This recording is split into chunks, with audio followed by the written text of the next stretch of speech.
Hi guys, Master Andy here from Ann Arbor Mixed Martial Arts, and I'm here to present to you a parent's guide to martial arts classes for your child. So when it comes to choosing a martial art, you have an endless number of choices. You can put them in Taekwondo classes, karate classes, Ishinru classes, Kung Fu, Arnis, Silat, Muay Thai, kickboxing, Brazilian Jiu-Jitsu, Judo, Kempo. The list goes on and on. I'm sure I missed many martial arts. So the first thing that I'll tell you is the style you put them in is not that important. What I will say, though, is you should probably have them in more than one style of martial arts. And the reason for that is every martial art has some strengths and weaknesses to their style. For example, let's say they're learning Taekwondo.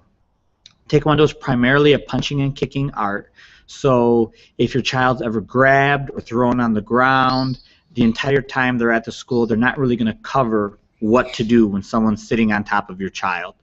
Same thing for Judo or Jiu-Jitsu. You know that your child's going to spend a lot of time grappling or wrestling, but if someone is throwing punches and kicks at them, that's something they really haven't practiced for. So by training in more than one style, it's really going to cover the weaknesses of the different styles of martial arts. So I recommend training in more than one. You want to make sure that they're learning striking, which would be punching and kicking, grappling, which would be like wrestling, and then even a little bit of weapons training is good, and that's mainly to help develop their focus and their reaction time, and just add in a little fun also to their training. So before, like a old school way of thinking was learn one martial art, and then once you earn your black belt, then you can start to learn another martial art. And that was actually the way that I was brought up. I earned my black belt when I was 10, and then later I started to train in different styles.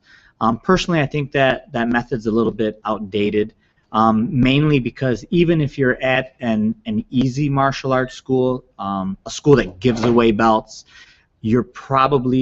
most students won't earn a black belt. In our society today, which is based heavily on convenience and flavor of the month, having someone commit to something for 3 or 4 years isn't the easiest thing to do. So even at an easy school, many students won't ever reach a black belt, so they don't get the benefits of training in different styles. So that's where I really believe that starting in different styles from the beginning is the way to go. I know some parents have a concern that, well, I don't want to put my child in martial arts because it's going to make them fight more. I've been teaching martial arts for over 20 years, and as an instructor, I can tell you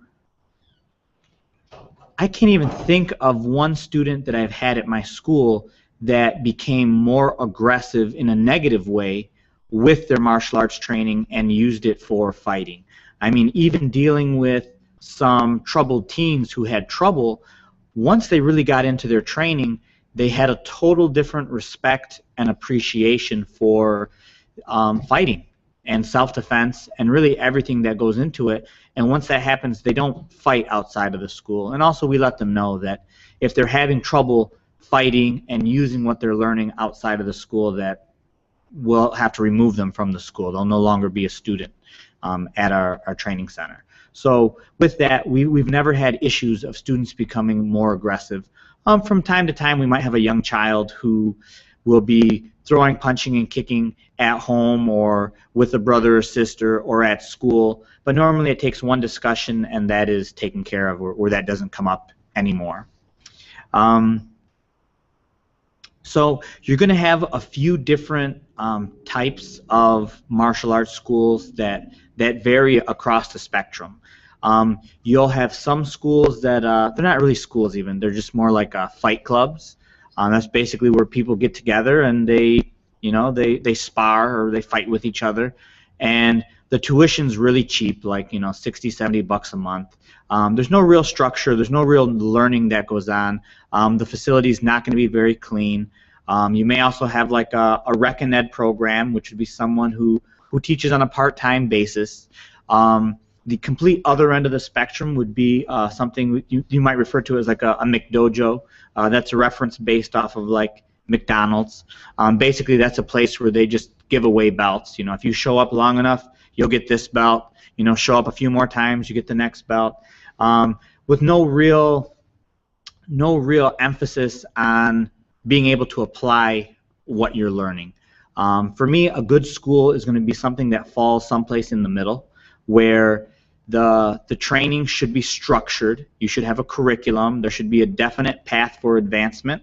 But at the same time, I don't believe the requirements should ever be set in stone. What I mean by that is every student who starts training in martial arts, we all have a different background. We all have a different level of coordination, a different ability to pay attention and focus. And while we should be able to develop and improve all of these areas, I know I'll never be as good of an athlete as some of my students. And you know, because of how great they are athletes, my expectations are much higher, because I believe, you know, the martial arts should challenge you, challenge your child, and help them grow and help them develop. So there should be some difficult times with the training, and there should be some bumps and bruises along the way. I mean, I know there's some styles of martial arts that people practice now that there's no contact, and for me that's pretty much absurd. I mean, how can you learn a martial art with no contact? To me, it might as well just be like a dance class, because there's going to be times when we do some drills and some things where your child's going to be a little uncomfortable. You know, there might even be times when they cry. You know, maybe we're sparring and they get punched in the nose or something, and typically they're not hurt. What they are is shocked. I mean, this has happened countless times, and I have to explain it to the kids every time that many times you'll get punched and you'll get kicked, and it's not going to hurt. But because you're shocked and you're a little scared, you start to cry because you don't have any other response. You're not really sure what to do.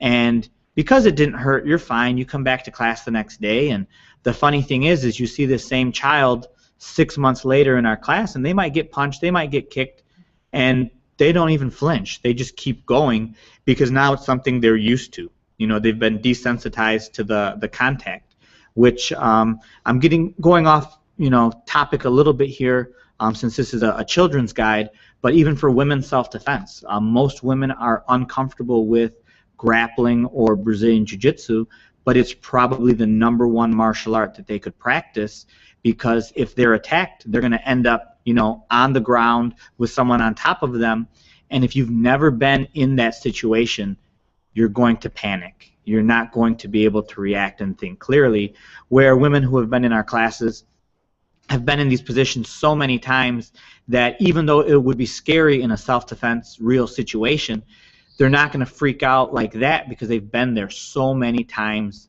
before. So getting back to your child, you know, there's going to be times when your child should be challenged and should be pushed and feel a little uncomfortable, because that's how we grow and that's how we learn. So the most important thing in choosing your martial arts school, I believe, is finding an excellent teacher.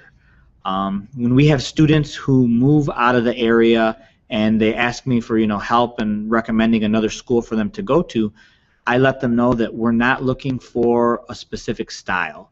What we're looking for is a great instructor that your child and you feel very comfortable with their school, with their atmosphere, with their goal, their mission, their purpose.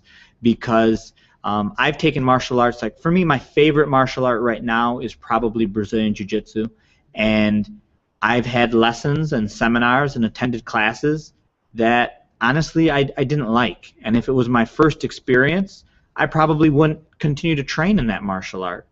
But I know it's a wonderful art. I've trained with other great instructors. I've also trained in martial arts that I've had zero interest in learning, but the way the lesson was presented, the way the material was taught by a great instructor, I thoroughly gained and benefited from that lesson, and it was something that made me want to learn more about that martial art, and it was all based on the instructor. So the #1 thing is finding an instructor who meets your requirements as far as, you know, what are you looking for your child to gain. And Again, this might be a little offensive to some people, but I truly believe if you walk in and you see your martial arts instructor and they are out of shape, it's not a good sign. And the main reason for that is it'd be like, well, if you see your martial arts instructor outside the school smoking and drinking, is that the best environment for your child? No, of course not. And I know just by having an instructor who may be overweight, you may think, well, that's a little extreme. Well, what are we trying to teach our children? We're trying to teach them to set goals. We're trying to teach them to be disciplined. And basically maintaining a healthy weight comes down to discipline and goal setting and staying active. You know, the same things we want from our child. So if if you see the instructor can't actually do that for themselves, I mean, don't get me wrong. Just because an instructor or a teacher can't do it doesn't mean that they can't show others. That's not what I'm saying. I'm just saying you'll probably have more success for your child at a different program. So getting back to a school's philosophy or a school's mission, I created Ann Arbor Mixed Martial Arts because I wanted a complete martial arts experience. My father started me in martial arts training at the age of 6, and actually we used to work out even when I was younger than that. But I was officially in classes at the age of 6. Me and my brother earned our black belts at the same time. I was 10, he was 9, and I've trained in Taekwondo ever since. As a teenager, I started to learn Brazilian Jiu-Jitsu. A little later, I started to learn modern arnis, or Filipino stick fighting, and also included some kickboxing and MMA training and kind of like fighting and competing and things like that. Now, when I first created the school, I bought this school from my father's instructor, Grandmaster BCU, so it was only a Taekwondo school, only one style.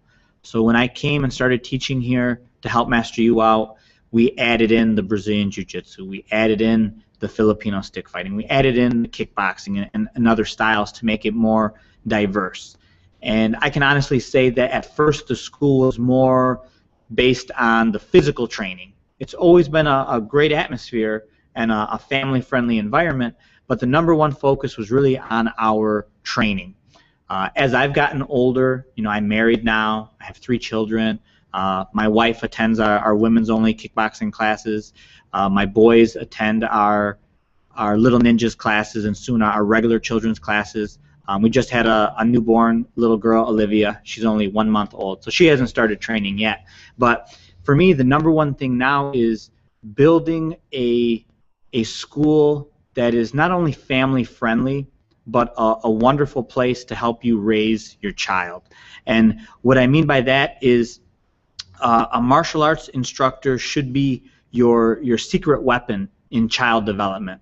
What I mean by that is there's so many times when parents talk to their child and they tell me, I just can't get Johnny to do this. And me or one of the other instructors will have a conversation with Johnny and talk to him about how important it is that they should be doing this. And the next week the parent will come in and they'll say, hey, I'm not sure what you said to Johnny, but he's been doing exactly what I asked him to do for the last week. Thank you so much. That was so helpful. And what happens is we basically tell the kids the same message that parents are giving them, because we want to help build responsible members of society.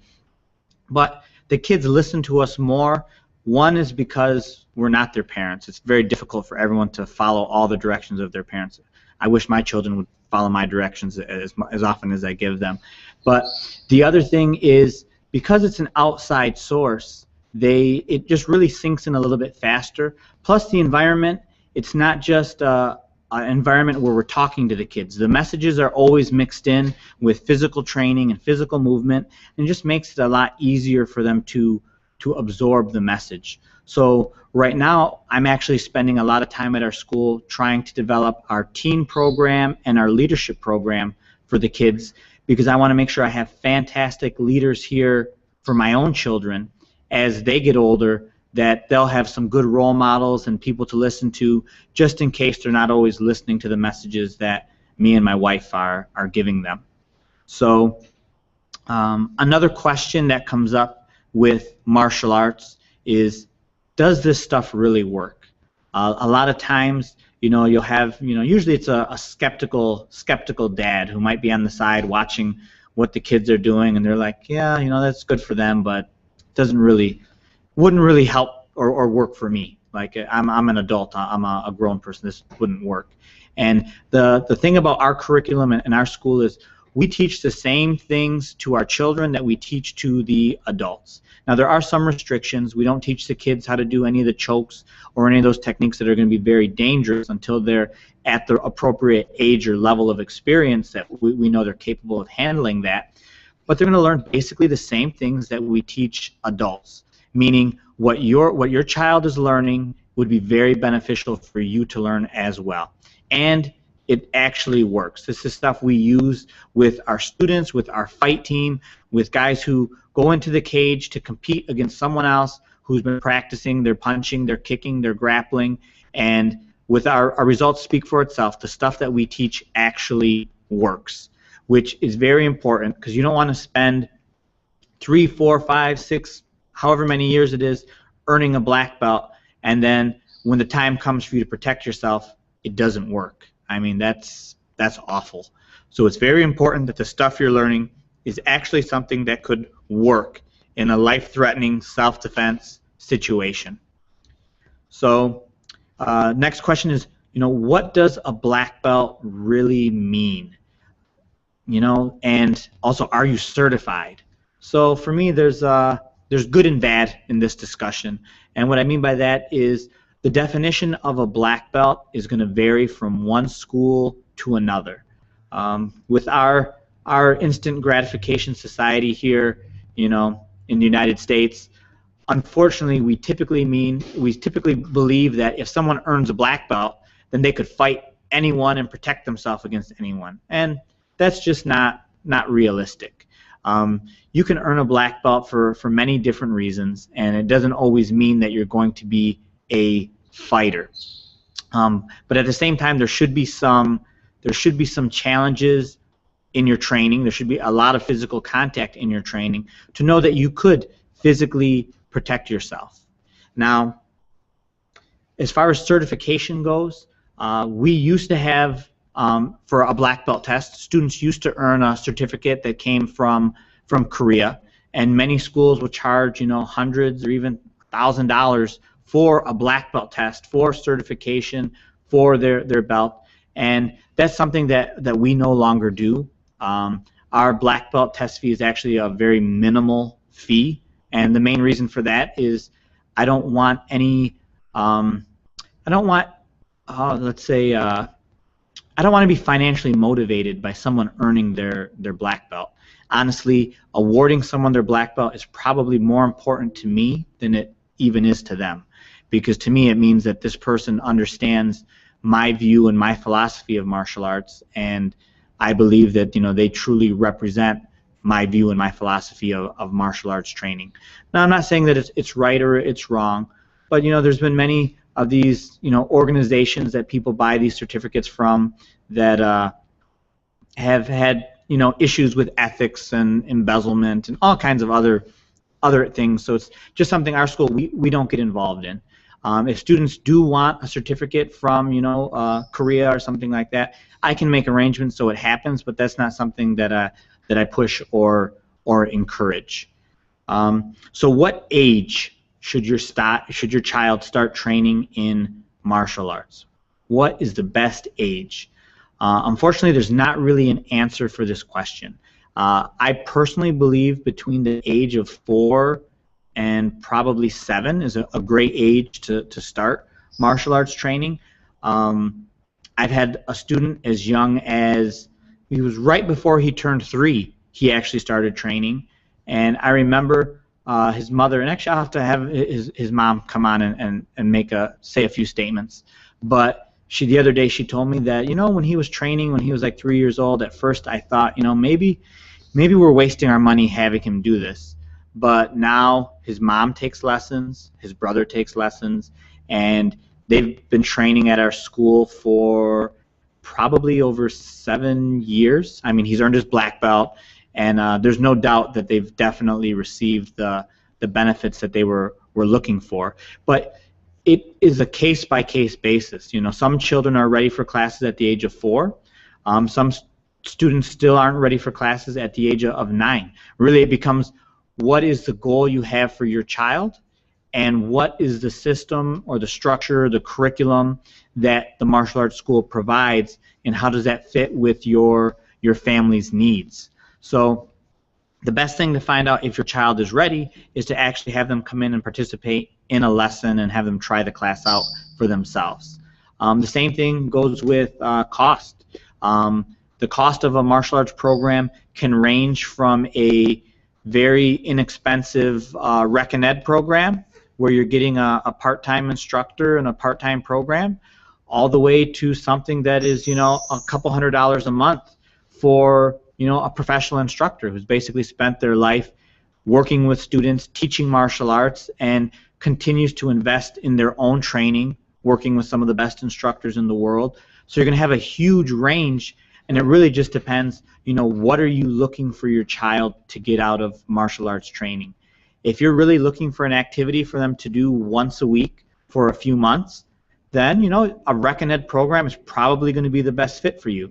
If you're actually looking for a structured program that's going to make huge benefits and huge changes in their life, then you're probably looking for a professional martial arts school that has a long track record of producing, you know, high-level students. So hopefully this guide has been helpful to you.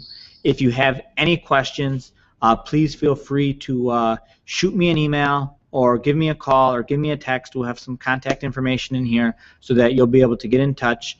And hopefully it's been beneficial to you. And, you know, get in touch with me and let me know if it was helpful. And if it wasn't helpful, you know, let me know what I didn't provide so I can make sure I add it in so it can be as much help as possible. All right, thank you very much.